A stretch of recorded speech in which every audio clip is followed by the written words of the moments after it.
हरिधन जब 16 साल का था तब उसका विवाह हो चुका था और अचानक ही उसकी माँ का देहांत हो गया।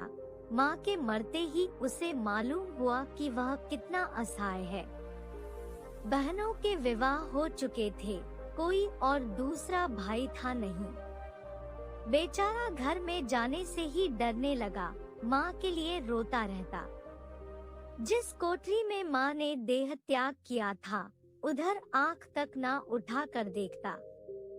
घर में एक बुआ थी, वह हरिधन को बहुत ही प्यार करती थी। बार बार पूछती, बेटा कुछ खाओगे? अब उसे घर में पहले से ज्यादा प्यार मिलता, पीने को ज्यादा दूध मिलता, खर्च करने के लिए पैसे भी मिलते थे। परंतु इन सब से वह घाव पूरा ना होता जो उसकी माँ की मृत्यु से लगा था। यह प्यार दुलार बार बार माँ की याद दिलाता। माँ की खुड़कियों में जो मजा था वह इस दुलार में कहाँ। साल भर वह इसी दशा में रहा, फिर उसकी दुनिया बदल गई। उसके पिता ने दूसरी शादी कर ली, एक नई स्त्री जिसे सब माता कहते थे। वह देखते ही देखते काली घटा की तरह उसके घर में आई और उसके भूमंडल पर छा गई। सारी हरियाली, सारे प्रकाश पर अंधकार का पर्दा पड़ गया। हरिधन ने इस नकली माँ से एक बार भी बात ना की, कभी उसके पास तक नहीं गया। एक दिन घर से निकला और अपने ससुराल पहुँच गया। बाप ने बार बार बुलाया, पर बाप के जीते जी वह उस घर में ना गया जिस दिन पिता के देहांत की सूचना मिली। हरिधन को एक प्रकार का ईर्ष्या में हर्ष हुआ। उसकी आंखों में आंसू की एक बूंद तक ना आई। अपने ससुराल पहुंचकर हरिधन को मानो एक नया संसार मिल गया हो। उसकी सास ने मानो किसी वरदान की तरह उसके सुखी जीवन में हरियाली कर दी। एक बार फिर से उसे सांस के रूप में अपनी माँ का प्यार मिला, उसके सालों की चुहल में, सास के स्नेह में और सालियों के मजाक में तथा पत्नी के प्रेम में उसके जीवन की सारी आकांक्षाएं पूरी कर दी। सास कहती, बेटा तुम इस घर को अपना ही घर समझो, तुम ही मेरी आंखों के तारे हो। हरिधन से अपनी बहू और बेटों की शिकायत करती। हरिधन दिल में यह समझता कि उसकी सासू माँ उसे बेटों से भी ज्यादा चाहती है। हरिधन अपने पिता के मरते ही घर गया और अपने हिस्से की जायदाद को बेचकर रुपयों की थैली लेकर फिर से ससुराल वापस आ गया। अब तो उसका दुगना सत्कार होने लगा। अपनी सारी संपत्ति सास के चरणों में अर्पण करके अपने जीवन को सार्थक कर लिया। पहले तो उसे कभी कभी घर की याद आ भी जाती थी, परंतु अब भूल कर भी नहीं आती थी। हरिधन सबसे पहले उठता, सबसे ज्यादा काम करता। उसकी मेहनत देखकर गांव के लोग दांतों तले उंगली दबाते थे और उसके ससुर के भाग्य की तारीफ करते थे कि ऐसा होनहार दामाद कहाँ मिलता है।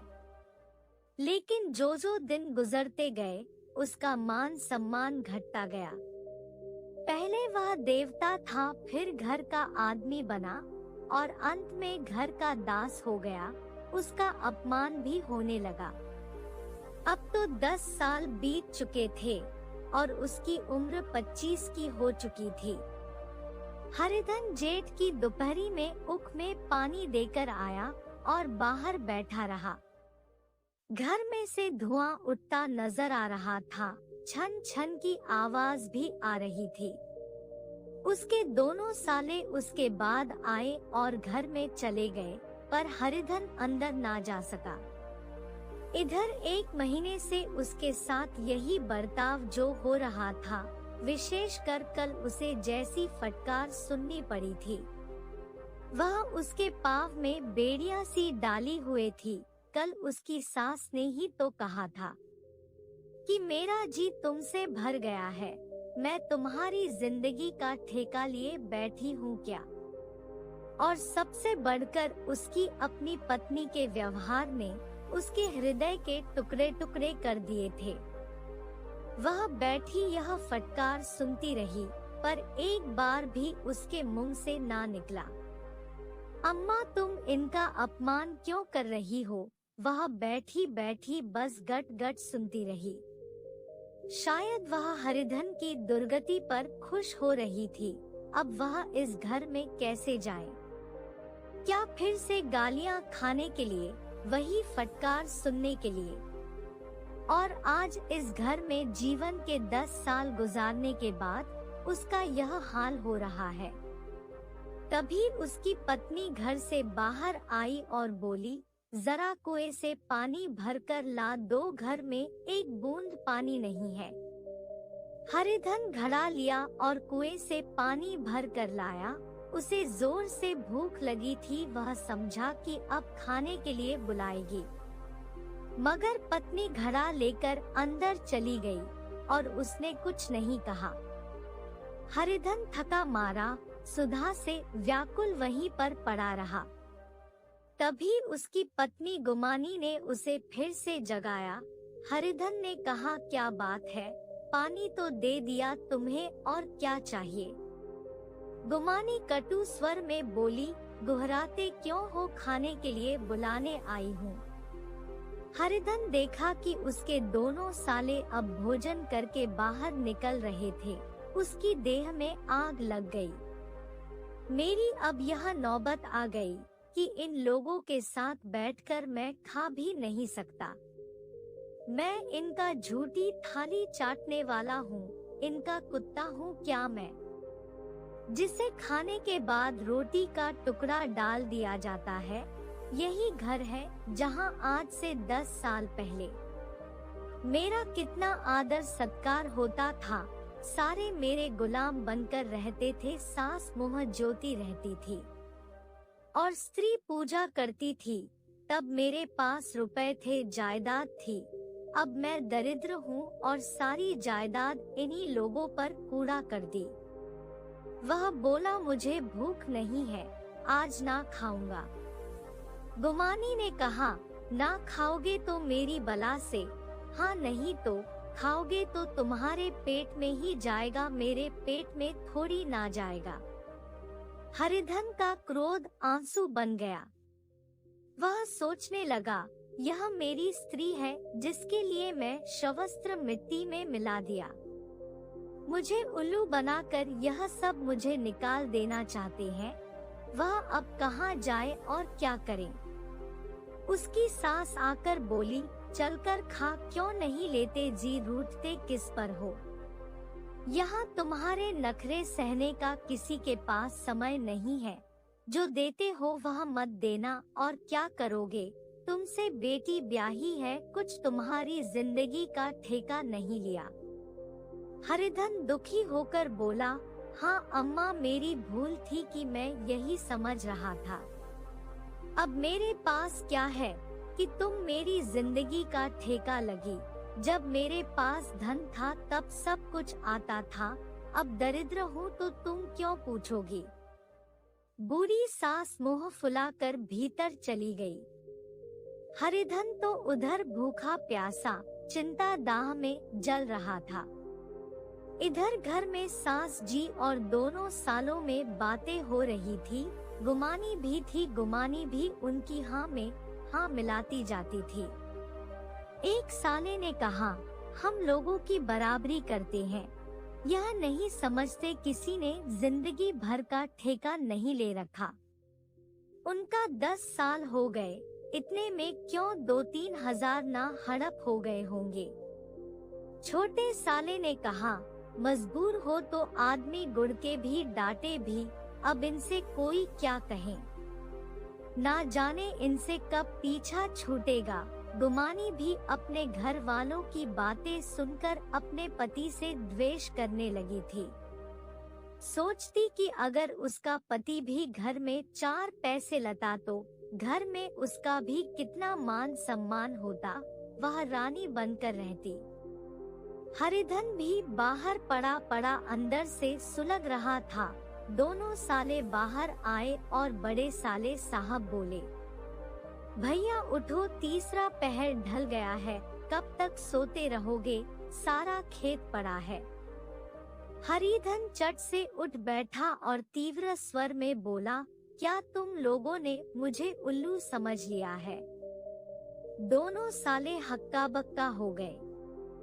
जिस आदमी ने कभी जबान नहीं खोली थी, गुलामी की तरह हाथ बंधे हमेशा हाजिर रहता था, वह अचानक इतना अभिमानी कैसे हो गया? यह उनका चौंका देने के लिए काफी था। हरिधन देखा इन दोनों के कदम उखड़ गए हैं, तो वह उसी ढंग से बोला, मेरी भी आंखें हैं, अंधा नहीं हूँ और ना ही बहरा हूँ। छाती फाड़कर काम करूँ, उस पर भी कुत्ता समझा जाऊं, ऐसे गधे कहीं और होंगे। बड़े साले भी गरम हो गए। तुम्हें किसी ने यहाँ पर बांधकर तो नहीं रखा? अब हरिधन लाजवाब हो चुका था। उसे कोई बात ना सूझी। तब हरिधन आंखें निकालकर कहने लगा, क्या मैं तुम लोगों से कम काम करता हूँ? बड़े ने कहा, यह कौन कहता है? हरिधन कहा, तो तुम्हारे घर की यही नीति है, जो सबसे ज्यादा काम करे वही भूखा मर जाए। तुम खुद खाने नहीं आए, क्या कोई तुम्हारे मुंह में रोटी का टुकड़ा डाल देगा? हरिधन ने होंठ चबाकर कहा, मैं खुद खाने नहीं गया, यह कहते हुए तुम्हें लाज नहीं आती? नहीं आई थी बहन तुम्हें बुलाने।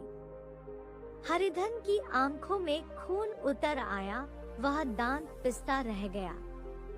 तभी सास भी भीतर से लपकी चली आई और बोली, कितना कहकर हार गई, अब कोई ना उठे तो मैं क्या करूं? हरिधन ने विश्व खून और आग से भरे हुए स्वर में कहा, मैं तुम्हारे लड़कों का झूठा खाने के लिए हूँ, मैं कुत्ता हूँ कि तुम लोग खाकर मेरे सामने रोटी का टुकड़ा फेंक दो? बुढ़िया ने ऐड कर कहा, तो क्या तुम मेरे लड़कों की बराबरी करोगे? अब हरिधन परास्त हो गया। बुढ़िया के एक वाक्य ने उसका सारा काम तमाम कर दिया। उसकी तनी हुई बोहें ढीली पड़ गई, आंखों की आग बुझ गई, फड़कते हुए नथुने शांत हो गए। उसके कानों में बस एक ही वाक्य गूंज रहा था, क्या तुम मेरे लड़कों की बराबरी करोगे? और यह शब्द उसके हृदय में चुपके चले गए। ऐसा दर्द हुआ जिसका कोई अंत ही नहीं था। सारे घर ने खाना खाया, हरिधन ना उठा। सास ने मनाया, सालियों ने मनाया, ससुर ने मनाया, दोनों साले मनाकर हार गए, पर हरिधन नहीं उठा। द्वार पर एक तट पर ही पड़ा रहा। रात हो चुकी थी और आकाश में तारे बालकों की भांति क्रीड़ा करते हुए नाचने लगे थे। अब हरिधन को अपने बचपन की यादें आने लगी। वह छोटा सा घर, आम का बगीचा, कबड्डी का मैदान, सब उसे याद आने लगा। उसकी आंखों के सामने उसकी माँ उसे नजर आने लगी। उसे ऐसा लगा मानो उसकी माँ उसके सिर पर हाथ फेर रही हो। वह फूट फूट कर रोने लगा। तभी उसने देखा कि उसकी पत्नी गुमानी उसके सामने खड़ी थी। कब तक कोई तुम्हारे लिए बैठा रहे? हरिधन उठ बैठा। भला तुम्हें मेरी कोई सूध है? मैंने कह दिया था ना कि मुझे भूख नहीं है। तो कितने दिनों तक ना खाओगे? अब इस घर का पानी भी ना पीऊंगा। तुझे मेरे साथ चलना है या नहीं? दृढ़ संकल्प से भरे हुए शब्दों को सुनकर गुमानी सहम उठी। बोली, कहाँ जा रहे हो? तू मेरे साथ चलेगी या नहीं? जब तक बता ना दोगे मैं नहीं जाऊंगी। तो मालूम हो गया तू नहीं जाना चाहती। हरिधन वहाँ से चला गया। इस मिल की मंजिल हरिधन ने 5 घंटे में तय की। जब वह अपने गांव अमराइयों के सामने पहुंचा, तो उसकी मातृ भावना उषा की सुनहरी गोद में खेल रही थी। उन वृक्षों को देखकर उसका हृदय नाचने लगा। मंदिर का सुनहरा कलश देखकर वह उस तरफ दौड़ा, मानो एक छलांग लगाकर उसके ऊपर जा पहुंचेगा। वह बहुत वेग से दौड़ रहा था, मानो उसकी माता गोद फैलाए उसे बुला रही थी। जब वह आमों के बाग में पहुंचा, जहां डालियों में बैठकर वह हाथी की सवारी का आनंद लेता था, देखते ही देखते वह एक आम के पेड़ पर चढ़ गया। तभी बाघों के रखवाले ने उसे पुकारा, कौन ऊपर चढ़ा है रे? उत्तर अभी नहीं दिया तो ऐसा पत्थर खींचकर मारूंगा कि ठंडे हो जाओगे। उसने कई गालियां भी दी। इन फटकार और इन गालियों में हरिधन को एक अलौकिक आनंद मिल रहा था। वह ठाठा मारकर हंसने लगा। ऐसी उल्लास से भरी हुई हंसी उसने बहुत दिनों से हंसी नहीं थी। रखवाले को यह हंसी कुछ परिचित सी मालूम हुई, मगर हरिधन यहाँ कहाँ, वह तो ससुराल की रोटियां तोड़ रहा है। कैसा हथौड़ा था, कितना चिलबिला, ना जाने बेचारे का क्या हाल हुआ होगा। पेड़ की डाल से तालाब में कूद पड़ता था। अब गांव में ऐसा कौन है? रखवाला डांट कर बोला, वहाँ से बैठे बैठे हंसोगे तो आकर सारी हंसी निकाल दूंगा, नहीं तो सीधे नीचे उतर आओ। वह गालियां देते जा रहा था। तभी आम की एक गुठली आकर उसके सिर पर लगी। वह सिर सहलाता हुआ बोला, यह कौन शैतान है? नहीं मानता ठोर तो मैं आकर अभी तेरी खबर लेता हूँ। उसने नीचे रखी एक लकड़ी उठाई और बंदरों की तरह चटपट ऊपर चढ़ गया। देखा तो हरिधन बैठा मुस्कुरा रहा था। वह चकित होकर बोला, अरे हरिधन, तुम यहाँ पर कब आए और इस पेड़ पर क्यों बैठे हो? दोनों बचपन के सखा वहीं पर गले मिल लिए और फिर नीचे उतर आए। यहाँ कब आए? चलो घर चलो। भले आदमी, क्या वहाँ आम भी महेश्वर ना होते थे? हरिधन मुस्कुराकर कहा, मंगरू, इन आमों में जो स्वाद है वह कहीं और के आमों में नहीं है। गांव का क्या रंग ठंग है, सब बेचैन है। भैया, तुमने तो नाता तोड़ ही लिया था। इस तरह से कोई अपना गांव छोड़कर जाता है? जब से तुम्हारे दादा मरे सारी गिरस्ती चौपट हो गई है। 2 छोटे छोटे लड़के हैं, उनके लिए क्या होता है? अब उस गिरस्ती से मेरा क्या वास्ता है भाई? मैं तो अपना ले दे चुका, मजूरी तो मिलेगी ना। तुम्हारी गैया ही चरा लिया करूँगा, मुझे खाने को दे दोगे? मगरू ने अविश्वास के भाव से कहा, अरे भैया, कैसी बातें करते हो? तुम्हारे लिए जान हाजिर है। क्या अब ससुराल में नहीं रहोगे?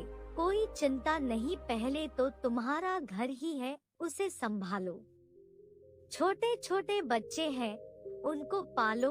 तुम नई अम्मा से नहा के डरते थे, वह बड़ी ही सीधी है बेचारी। बस अपनी माँ समझो उसे, तुम्हें पाकर वह निहाल हो जाएगी। अच्छा घरवाली को भी लाओगे? उसका मुंह अब ना देखूंगा। मेरे लिए तो वह मर गई, तो दूसरी सगाई हो जाएगी। अब की ऐसी मेहरारू लाओगे जो पैर धोकर पिएगी। लेकिन कहीं पहले वाली भी आ गई तो? ना ना, वह ना आएगी। हरिधन अपने घर पहुंचा तो दोनों भाई चिल्ला उठे, भैया आ गई, भैया आ गई। वह भीतर दौड़ गए और अपनी माँ को खबर दी। उस घर में कदम रखते ही हरिधन को मानो शांति का एहसास हुआ। उसे ऐसा लगा मानो वह अपनी माँ की गोद में बैठा हो। इतने दिनों ठोकरे खाने के बाद उसका हृदय कोमल हो गया था। जहाँ पहले अभियान था, आग्रह था, हेकड़ी थी, वहाँ अब निराशा थी, पर अजय और याचना थी। हरिधन ने मात्र विह्वल आंखों से अपनी माता के रूप में अपनी माता के दर्शन किए। घर के एक कोने कोने में मात्र स्मृतियों की छटा चांदनी की भांति छिटकी हुई थी। वह माता का मुखमंडल भी इस छटा से रंजित था कि माता ने कहा, बेटा तुम घर आ गई, हमारे धन्यवाद। अब इन बच्चों को तुम ही पालो, माँ का नाता न सही बाप का नाता तो है। मुझे एक रोटी दे देना, खाकर एक कोने में पड़ी रहूंगी। तुम्हारी अम्मा से मेरी बहन का नाता है, उस नाते से तुम भी मेरे बेटे ही हो।